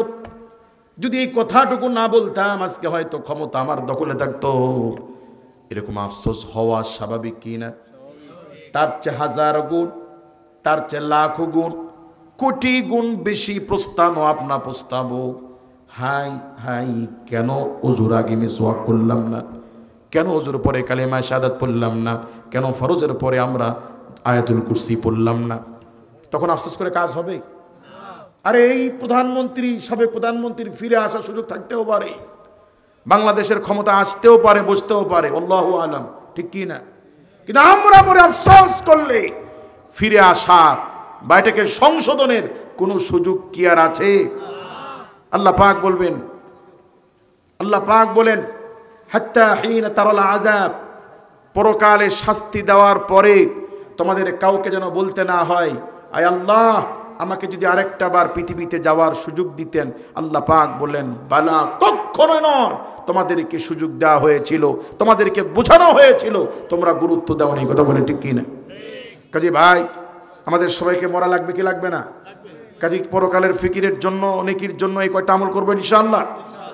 তো বলছিলাম ওই মুনাফিক ব্যক্তি বলবো তাতেও রাজি না। হাদিস বর্ণনাকারী সাহাবী হযরত আনাস ইবনে মালিক, নবীজির খাদেম, বর্ণনা করেন আল্লাহর নবীর সামনে তখন আমরা অনেক সাহাবী বসেছিলাম। তখন একজন ধনী সাহাবী আল্লাহর নবীর সামনে এসে বললেন, ইয়া রাসূলুল্লাহ, নবীজি মুনাফিক ব্যক্তি আবু লুবাবা দিতে রাজি হচ্ছে না, গাছটা যদি আমি কিনে নিয়ে দান করে দিই, আপনি তার জন্য যে পুরস্কারের কথা বলেছেন জান্নাতে খেজুর গাছের মালিক আল্লাহ বানায় দিবেন। নবীজি আমি যদি গাছ কিনে নিয়ে দান করে দিই, আল্লাহ পাক আমাকেও কি জান্নাতের মধ্যে খেজুর গাছের মালিক বানায় দিবে? নবী বললেন হ্যাঁ, তুমিও যদি দান করো আল্লাহ পাক এই পুরস্কার তোমাকেও দান করবেন। সাহাবীদের টার্গেটই ছিল জান্নাত। টার্গেট কি? সেই জন্য কেউ সুন্দরী রূপবতী স্ত্রী ঘরে রেখে জিহাদের ময়দানে শহীদ হওয়াকে তারা বেশি পছন্দ করতেন। তারা চেষ্টা করতেন তাড়াতাড়ি শহীদ হতে পারলেই কষ্ট কম করা লাগবে, তাড়াতাড়ি শহীদ হতে পারলেই ওপারে জান্নাত নিশ্চিত। তাদের স্বপ্ন টার্গেট জান্নাত। টার্গেট কি? আর আমাদের টার্গেট দুনিয়া। সেই জন্য ইমাম আহমদ ইবনে হাম্বল রাহিমাহুল্লাহকে জিজ্ঞেস করে, হুজুর মানুষ মৃত্যুকে তো ভয় কেন পায় এবং মৃত্যুকে মানুষ ভয় কেন পায়? ইমাম আহমদ ইবনে হাম্বল রাহিমাহুল্লাহ বলছেন, মানুষ যেই জিনিসের যত্ন নেয় ওই জিনিস হারাইলে মানুষ কষ্ট পাবে, এটাই স্বাভাবিক, ঠিক কি না? আমরা মোবাইলকে ভালোবাসি কি বাসি না? একটা দিন যদি মোবাইল হাতছাড়া হয় তো অস্থির হয়ে যায়। আত্মীয়র বাসায় বেড়াতে গিয়ে যদি মোবাইল থুয়ে আসে তাহলে একটা দিন মনে হয় দিন পার হয় না। এমনটা হয় কি হয় না? তো যারা দুনিয়ার পিছনে শ্রম দিয়ে দুনিয়াকে সাজায়, এই ব্যক্তি মৃত্যুর পরে আফসোস করবে, কানবে, ভয় পাবে, এটাই স্বাভাবিক। আর যারা জান্নাতের ফিকির করে, তারা যদি শোনে যে কালকে কিয়ামত হচ্ছে, তারা যদি শোনে যে কালকে আজকের দিনই আমার মৃত্যু হতে পারে, ক্যান্সারের যে অবস্থা, তাহলে উনি আরো মৃত্যুকে আলিঙ্গন করবেন যে যাক যথেষ্ট প্রস্তুতি নিয়েছি, আলহামদুলিল্লাহ, সব আল্লাহর ইচ্ছা। আমার একটা আশা, আমার একটা ইচ্ছা, আমি কবিরা গুনাহ করি নাই, আমার একটা ইচ্ছা আমি নামাজ পড়েছি, আমি জিকির করেছি, আমার একটা ইচ্ছা যে আল্লাহ আমাকে মাহরুম করবেন না। অর্থাৎ যে ব্যক্তির টার্গেট জান্নাত, ওই ব্যক্তি যত তাড়াতাড়ি মরবে তার কাছে তত আনন্দ লাগবে। আর যার স্বপ্ন দুনিয়ার বাড়িঘর, এ মরা মানে তার জন্য ভয়ঙ্কর। কথা বলেন ঠিক কি না? মুআজ্জাজ হাজিরিন, ধনী সাহাবী এবার আল্লাহ নবীর কাছে গিয়ে বলছেন, ইয়া রাসূলুল্লাহ, আমি যদি গাছ কিনে নিয়ে দান করে দিই আল্লাহ পাক আমাকে জান্নাতে খেজুর গাছের মালিক বানায় দিবেন কি? নবী বললেন হ্যাঁ, তুমি যদি দান করে দাও আল্লাহ পাক তোমাকেও জান্নাতের মধ্যে খেজুর গাছের মালিক বানায় দিবেন। একথা শোনার পরে ধনী সাহাবী মুনাফিককে লক্ষ্য করে বলছেন, আবু লুবাবা শোনো, মদিনায় আমার 600 গাছ সহ, কত গাছ? 600 গাছ সহ বিশাল আমার একটা খেজুরের বাগান আছে। ওই বাগানের পাশে আমার একটা বাড়ি আছে, আমার একটা কূপ আছে। আমার কূপ, আমার বাড়ি, ওই পুরো বাগান যদি তোমাকে দিয়ে দিই, বলো আবু লুবাবা তুমি কি তোমার ওই একটা গাছ আমাকে দিতে রাজি আছো? দুনিয়া লোভী মুনাফিক রাজি, তাহলে আমি রাজি। তাহলে কি? সোজা কথা, একটা গাছের বিনিময়ে 600 গাছ, বাগান, বাড়ি, কূপ, চারটিখানি কথা। দুনিয়া লোভী মুনাফিক রাজি, তাহলে রাজি। আল্লাহর নবীর সামনে একটা গাছের বিনিময়ে 600 গাছ বাগান বাড়ি দিয়ে একটা গাছ কিনে নিয়ে আল্লাহর নবীর সামনে ওই গাছটা এতিম বাচ্চাকে হাদিয়া করে দিলেন। এবার এই ধনী সাহাবী হযরতে আবু দাহদা রাদিয়াল্লাহু তাআলা আনহু নবীকে জিজ্ঞেস করছেন, ইয়া রাসূলুল্লাহ, আমি জানতে চাই এখন কি জান্নাতের মধ্যে আমি খেজুর গাছের মালিক হতে পেরেছি? আল্লাহর নবীর খাদিম আনাস ইবনে মালিক বর্ণনা করেন, এই প্রশ্ন শোনার পর আল্লাহর নবী একবার নয়, দুইবার নয়, তিনবার নয়, তিনবারের অধিক আল্লাহর নবী সাহাবায়ে কেরামদেরকে বললেন, সাহাবীরা সাক্ষী থাকো, আমার আবু দাহদার জন্য জান্নাতের মধ্যে একটা দুইটা নয়, বিশাল বিশাল গাছ সহ বিশাল বাগান আমার আবু দাহদার জন্য জান্নাতে অপেক্ষা করছে। তারা জিতছে না ঠকছে? কারণ দুনিয়া ক্ষণস্থায়ী, আখিরাত চিরস্থায়ী। মদিনায় একবার খাদ্যের অভাব সংকট, হযরত ওসমান ইবনে আফফান রাদিয়াল্লাহু তাআলা আনহু 40টা উট বোঝাইকৃত খাবার মদিনায় আসছে। ব্যবসায়ীরা ভিড় করলেন, হুজুর আমাদের কাছে বিক্রি করেন, দাম বেশি দিব, দ্বিগুণ দিব, তিনগুণ দিব। খলিফাতুল মুসলিমিন বলছে, শোনো ব্যবসায়ীরা, তোমরা তো আমাকে একগুণ দুইগুণ তিনগুণ দিবা, আর আমার সাথে একজন বড় ব্যবসায়ীর চুক্তি হয়েছে, যিনি আমাকে 1-2 গুণ নয়, বরং আমাকে কম পক্ষে 10 গুণ দিতে চেয়েছে। সব খাবারগুলো বিনা টাকায় গরিব মিসকিনদের মাঝে ফ্রিতে বিতরণ করে দিলেন। কম করে 10 গুণ দিবেন কে? আল্লাহ পাক বলেন, ওয়া আকরিদুল্লাহ করদান হাসানাত, যারা আল্লাহর রাস্তায় দান করে তারা কেন জানো আল্লাহ পাককে করজে হাসানা দেয়। কাকে হাসানা দেয়? আল্লাহর রাস্তায় যারা খরচ করবে আল্লাহ পাক তাদের জন্য কম পক্ষে 10 গুণ দিবেন। কয় গুণ? মুআজ্জাজ হাজিল্লাহ রাব্বুল আলামিন কালামুল্লাহর মধ্যে বলেন, ইয়া আইয়ুহাল্লাযীনা আমানু তাকুল্লাহা ওয়াল তানজুর নাফসুম মা কদ্দামাত লিগাদ, মুমিনরা তোমরা আল্লাহকে ভয় করো, ওয়াল তানজুর নাফসুন, তোমাদের বোঝা উচিত, চিন্তা করা উচিত, মা কদ্দামাত লিগাদ, মুমিন তুমি তোমার আগামী কালের জন্য মুমিন তুমি কি নিয়েছো। দুনিয়াতে বড় লোক আপনি, ঘর ভর্তি কম্বল, যত শীতের রাত্রে মারা যান না কেন, বলুন তো একটা পাতলা কম্বল কি মারা গেলে আপনার কবরে দিবে? এত ঠান্ডা, বাপরে বাপ, মুখের ঘরে 20টা কম্বল আছে, দাও একটা কম্বল কবর বিছাইয়ে দাও, দিবে কি? চৈত্র মাসে গরমে মরে যান, জুলাই মাসে গরমের মধ্যে মারা যান, আপনার হার্ডওয়্যারের দোকান আছে, ফ্যানের অভাব নেই, কেউ বলবে যে একটা ছোট ফ্যান, চার্জার ফ্যান কবরে দাও, দেবে কি?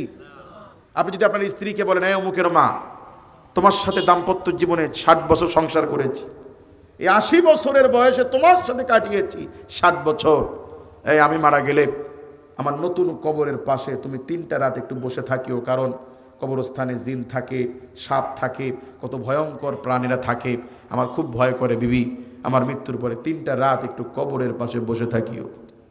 রাজি হবে? কবরের ভেতরে না, উপরে উপরে।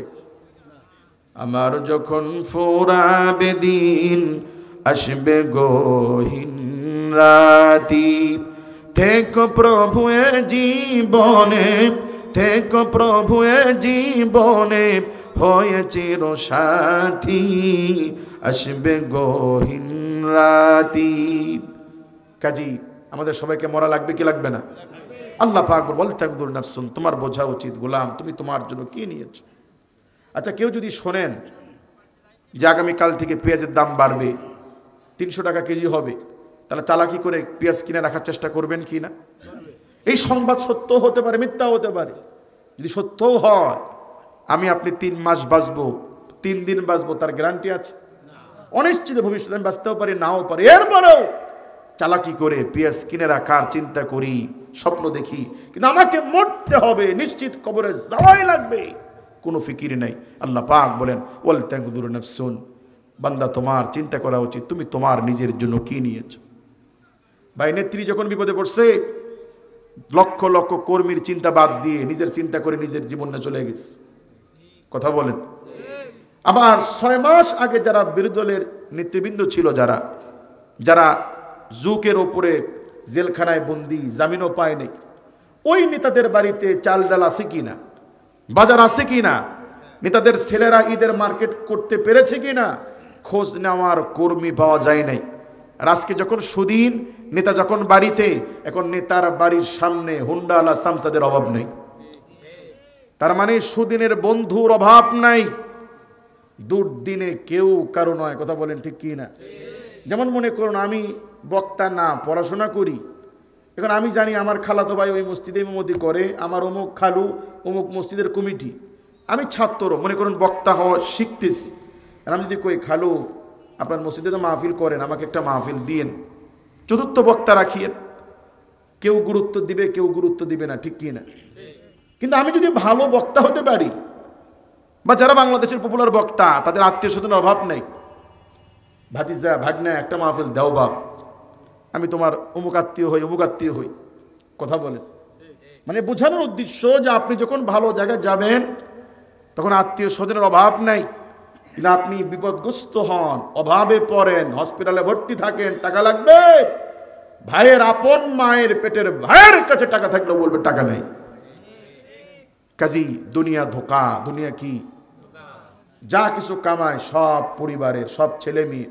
জীবনে এমন এক সময় আসবে যখন বুড়া হয়ে আমরা বিছানায় পড়ে থাকবো, আমার বাড়ির ভাগ ছেলে মেয়ে নিবে, কিন্তু মনে মনে আমার মৃত্যু কামনা করে বুড়োটা মরলে বাড়িটা একটু শান্ত হয়, কথা বলেন। কাজী কেউ কারো না, কের ছেলে মেয়ে কের বন্ধু বান্ধব। সেই জন্য নিজের চিন্তা করে নিজের নাজাতের জন্য ভাই নেক আমলের দরকার আছে না নাই? আল্লাহ পাক বলেন ওয়ালা তাকুনু কাল্লাযীনা নাসুল্লাহ, মুমিন তোমরা তাদের মতো হয়ো না যারা আল্লাহকে ভুলে গেছে। ফাআনসাহুম আনফুসাহুম, আল্লাহ পাক বলেন এই দুনিয়াতে যারা, আল্লাহ পাক বলেন এই দুনিয়াতে যারা আল্লাহকে ভুলে গেছে, ওরা আল্লাহকে ভুলে নাই। ফাআনসাহুম আনফুসাহুম, ওরা আত্মভোলা হয়ে গেছে, আল্লাহ ওদেরকে আত্মভোলা বানায় দিয়েছে। নাউযুবিল্লাহ বলেন। তার মানে হলো মুমিন প্রতিদিন আযান হয়, আমি নামাজে যেতে পারি না, নামাজ পড়তে পারি না, মসজিদের ঠেকা হয় নাই, আমি মসজিদে না গেলেও লক্ষ লক্ষ মসজিদে আযান হয়েছে, নামাজ হয়, আমি পড়তে পারি না, আমার কপাল মন্দ, ঠিক কি না? আল্লাহর নবী সাল্লাল্লাহু আলাইহি ওয়াসাল্লাম বলেন কোন মুমিন যদি ফজরের সময় উঠে যদি 2 রাকাত সুন্নত নামাজ পড়ে, এই ব্যক্তির প্রতি আল্লাহ এত খুশি হন, 7 আসমান জমিনের চাইতে আল্লাহ পাকের কাছে মুমিনের ফরজ সুন্নতের দাম আল্লাহর কাছে অনেক বেশি। তাম দুনিয়ার চেয়ে মুমিনের ফজরের সুন্নতের দাম আল্লাহর কাছে বেশি। তার মানে হলো আমি যখন ফজরের সুন্নত পড়তে পারলাম না, ইসলামের ঠকা হয় নাই, আল্লাহর ক্ষতি হয় নাই, আমার কপাল পড়ছে। দুনিয়ার চেয়ে শ্রেষ্ঠ দৌলত হাতের মধ্যে আসার পরেও আমি নিতে পারলাম না, ঠিক কি না? কাজী মুআজ্জাজ হাজিরিন, আল্লাহর দিকে আসার নেক আমল নেওয়ার দরকার আছে না নাই? আমাদেরকে পরকালের ফিকির করতে বলছেন কে? সেই আল্লাহ পাক বলছেন শোনো মুমিনেরা, ওয়া আনফিকু মিম্মা রাযাকনাকুম মিন ক্বাবলি আন ইয়াতিয়া আহাদাকুমুল মাউত। সর্বশেষ কথা আল্লাহ পাক বলছেন গোলামেরা তোমরা পরকালের ফিকির করো আর শোনো কি করবা। তোমাদেরকে আমি যে রিজিক দিয়েছি মৃত্যুর আগে তোমরা যত বেশি পারো আমি আল্লাহর রাস্তায় আমার জন্য দান করো। কে বলছেন? জোরে বলেন। জায়গা জমি কার দেওয়া?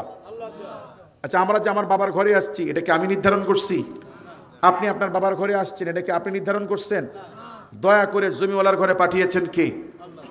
জমিওয়ালার ঘরে আল্লাহ পাঠানোর কারণে জন্মসূত্রে কেউ 10 বিঘা 5 বিঘা 10 কাঠা জমির মালিক হয়েছে।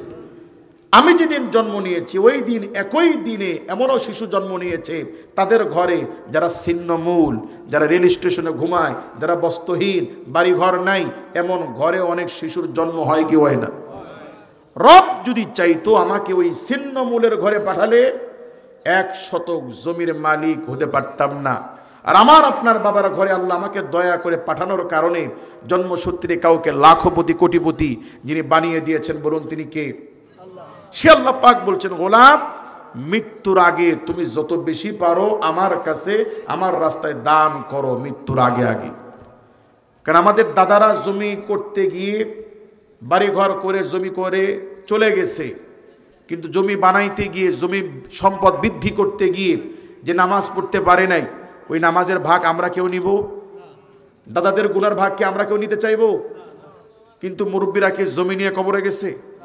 ঠিক আমার মৃত্যুর পরে আমার জমির ভাগ ছেলে মেয়ে নিবে, কিন্তু আমি যে জমি করতে গিয়ে নামাজ পড়তে পারি নাই, জামাত ছুটে গেছে, এই গুনার ভাগীদার আমার পরিবারের কেউ নিবে না। কাজী আল্লাহ পাক বলেন মৃত্যু আসার আগে আগে যত বেশি পারো মুমিন দান করো। এই পৃথিবীতে কত মানুষ পৃথিবীতে এসেছে চলে গেছে, দুনিয়াতে কাউকে তেজ্য পুত্র করা হারাম। কোনো বাবার অধিকার নাই ছেলেকে সম্পদ থেকে বঞ্চিত করে দেওয়া, কারণ এই সম্পদ কার দেওয়া? একই জমিতে আল্লাহ হাজার হাজার লাখ লাখ কোটি কোটি মানুষকে আল্লাহ পাক বড় করেছেন। আজকে যেই জমির মালিক আমি দাবি করছি, এই জমি আমার বাবা ভোগ করেছে, আমার দাদা ভোগ করেছে, আমার পরদাদা ভোগ করেছে। কথা বলেন ঠিক কি না? আজকে আমার জমি যেই ছেলে পাবে, ছেলের কাছ থেকে নাতি পাবে, নাতির কাছ থেকে পুতি পাবে। তার মানে আমি যদি আমার কোনো ছেলেকে জমি কম দিই, আমার কোনো ছেলেকে যদি বঞ্চিত করি, তার মানে হলো শুধু আমার ছেলেকেই বঞ্চিত করলাম না, কেমন যেন শত শত মানুষের হক আমি নষ্ট করলাম। নাউযুবিল্লাহ বলেন।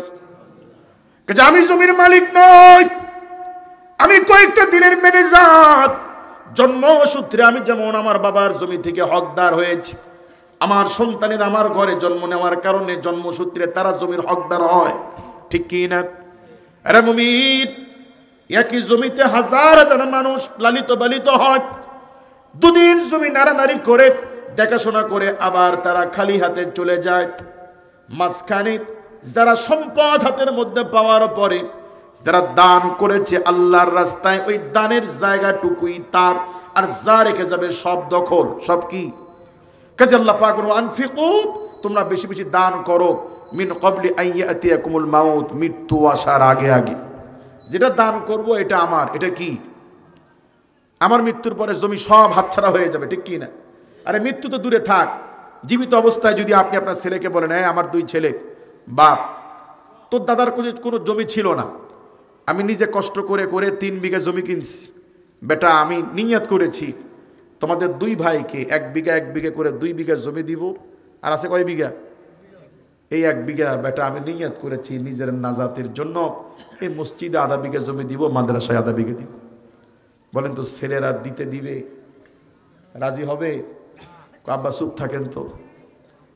আর যদি 2-3 দিন বলেন বেশি, আব্বা বেশি বাড়াবাড়ি বাড়ি থেকে বের করে দিব। তাহলে এখনো মরেন নাই, জীবিত আছেন, মালিকানা অর্ধেক শেষ। কথা বলেন ঠিক কি না? কাজে আল্লাহ পাক বলেন তোমরা মৃত্যুর আগে যত বেশি পারো তোমার জন্য দান করো, যেটা দান করবেন এটাই আপনার, আর যা রেখে যাবেন সব দখল। সব কি? এই মসজিদ মাদ্রাসা যারা করেছেন, আজকে অনেক মুরব্বি কবরে শুয়ে আছে। আমরা আজকে মাদ্রাসার জন্য 500 টাকা দিতে 14 বার চিন্তা করি দিব কি দিব না। অথচ আমাদের পূর্বে এমন বহু অগ্রজ ছিল যারা মাদ্রাসার জন্য শুধু টাকা না, জমি দিয়ে গেছে, মসজিদের জন্য জমি দিয়ে গেছে। ঠিক কি না? 1000 বছর পরে যারা জমি দিয়ে মরে গেছে তাদের অন্য জমির খোঁজ থাকবে না, কিন্তু এই মসজিদ মাদ্রাসা কিয়ামত পর্যন্ত থাকবে, আর ওই জমির মালিক তারাই। কথা বলেন ঠিক কি না? কাজী আমার সম্পদ বলতে ততটুকু যতটুকু আমি আমার জন্য আল্লাহর রাস্তায় দান করেছি, আর যেগুলো রেখে যাব এগুলো সব ভাগ বাটোয়ারা হয়ে যাবে। আচ্ছা বলুন তো, আজকের মাহফিলের দিন আপনাদের প্রত্যেকের বাড়িতেই কম বেশি ভালো মন্দ রান্না হয়েছে, খাইতে বসে দাদার কথা মনে পড়ছে, কষ্টে আর খান নাই, এমন কি কখনো হয়েছে? কোনোদিন হয়েছে? জমি দাদা দিয়ে কবরে শুয়ে আছে, দাদা নামাজ পড়ে নাই, দাদার কবরে কি শাস্তি হচ্ছে, দাদার ফিকির করে আমরা খাই নাই, এমন কখনো হয়েছে? ঠিক আমার মৃত্যুর পরে আমার জমি ভাগ আমার নাতি নিবে, পুতি নিবে, কিন্তু আমার কবরে কি হচ্ছে ফিরাও কেউ তাকাবে না।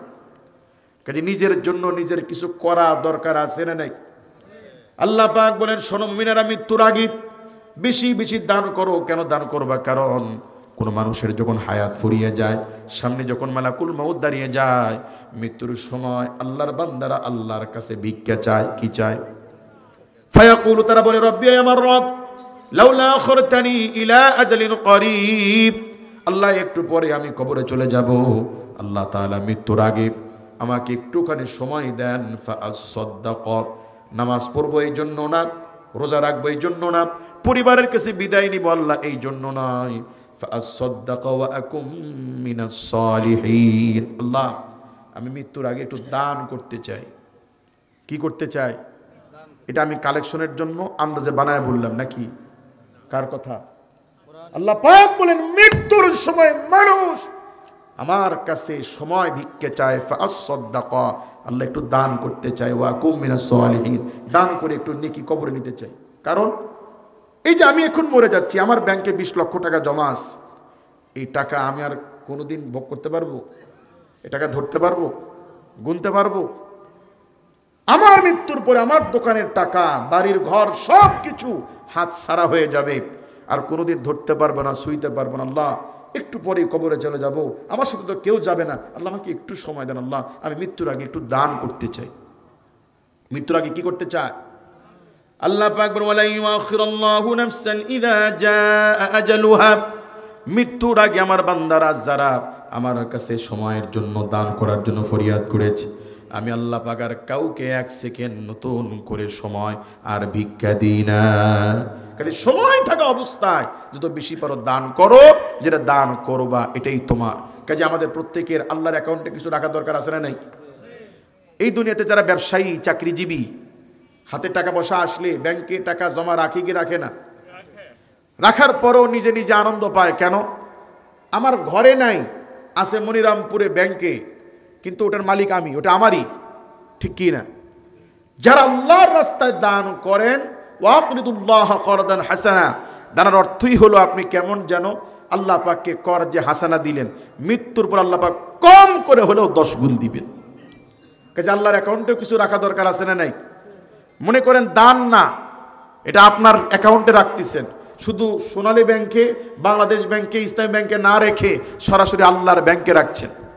কাজে আমাদের দান করা দরকার আছে না নাই? 10-এর লাঠি 1-এর বোঝা। ভাই, যে কোনো দান আল্লাহর রাস্তায় দান করলে কমপক্ষে পরকালে কয় গুণ পাওয়া যাবে? কিন্তু সেই দান যদি হয় মসজিদ আর মাদ্রাসায়, তাহলে নেকি আরো কয়েকশো গুণ বেশি পাওয়া যাবে। সুবহানাল্লাহ বলেন। আল্লাহ নবী বলেন, মান বানা লিল্লাহি মাসজিদান বানাল্লাহু লাহু বাইতান ফিল জান্নাহ, যেই মুমিন আল্লাহর ঘর মসজিদ বানাবে, আল্লাহ পাক তাদের জন্য মসজিদের জন্য আল্লাহ পাক মসজিদের দানকারীদেরকে আল্লাহ তাআলা জান্নাতে বিল্ডিং এর মালিক বানায় দিবেন। যারা আজকে মাদ্রাসায় দান করবেন, যারা দান করে চলে গেছে, ওই মানুষদের জন্য এই মাদ্রাসায় যতদিন বাচ্চারা তেলাওয়াত করবে, সমস্ত বাচ্চাদের তেলাওয়াতের একটা অংশের সওয়াব জাযা আল্লাহ পাক যুগের পর যুগ দানকারীদের কবর আল্লাহ তাআলা নেকি পৌঁছায়া দিবে। যারা জালিমকে ভোট দিবেন, জালিম আপনার ভোটে নির্বাচিত হয়ে যত অপরাধ করবে, চুরি চামারি করবে, সব পাপের একটা অংশের গুনাহ যারা ভোটার তাদের আমলে আসবে, কারণ এরা জালিমের সহযোগী। ঠিক ভোট যদি আপনি সৎ, ভদ্র, নেককার, মানবদরদি, দিনদার কোনো মানুষকে দেন, সেই মানুষ আপনার ভোটে নির্বাচিত হয়ে যত মানব জনহিতকর কাজ করবে, যত কল্যাণমূলক কাজ করবে, সমস্ত ভালো কাজের একটা অংশের সওয়াব ভোটাররাও পাবে, কারণ এই ভোটাররা তার সহযোগী। ঠিক যারা মসজিদ মাদ্রাসা নির্মাণ করবেন, এক সময় আমরা থাকবো না, আজকের হুজুর থাকবে না, এই কমিটি থাকবে না, এই মাদ্রাসা থাকবে কি থাকবে না? কিয়ামত পর্যন্ত এই মাদ্রাসায় যত বাচ্চারা তেলাওয়াত করবে, সমস্ত বাচ্চার তেলাওয়াতের একটা অংশের পার্সেন্টেজ যারা মাদ্রাসা বানিয়েছেন, টাকা পয়সা দিয়েছেন, তাদের আমল আল্লাহ পাক দিয়ে দিবেন।